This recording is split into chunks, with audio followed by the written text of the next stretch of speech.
Jadi tanpa kami melakukan proses tindak lanjut ke pidana pun, APH memang sudah melakukan inisiasi di bidang itu.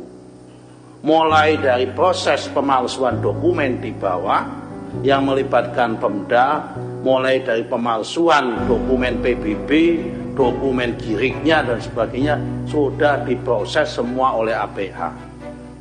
Jadi perkara masalah ini, kemudian setelah kami secara administrasi selesai, bola akan lari kepada proses pidananya.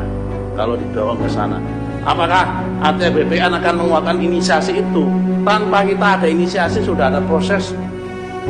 Kita nanti malah double-double kalau melakukan inisiasi lagi.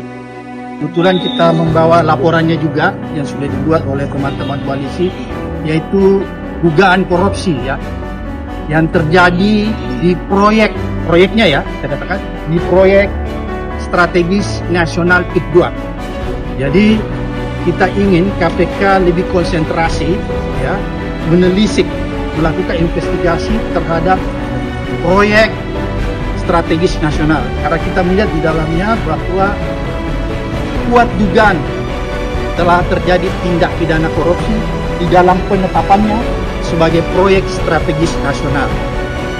Karena KPK punya kewenangan untuk melakukan pemeriksaan terhadap penyelenggara negara, baik yang ada di tingkat daerah maupun yang ada di tingkat pusat.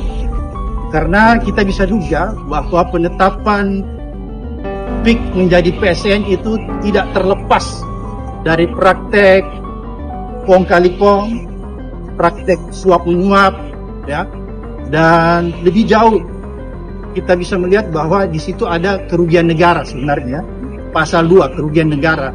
Oleh karena itu ini menjadi kewenangan KPK dan kita sudah sampaikan langsung kepada pimpinan KPK.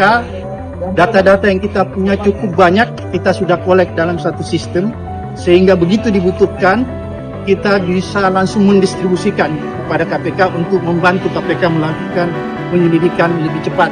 Dan kita meminta supaya KPK tidak usah khawatir memanggil orang yang merasa dirinya kuat selama ini, yaitu aguan.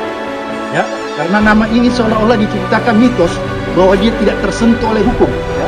Oleh karena itu kita ingin mendorong KPK supaya orang ini segera diperiksa. Nggak boleh ada seseorang secara individu mengatur negara ini. Tidak boleh ada seseorang secara individu mengatur presiden.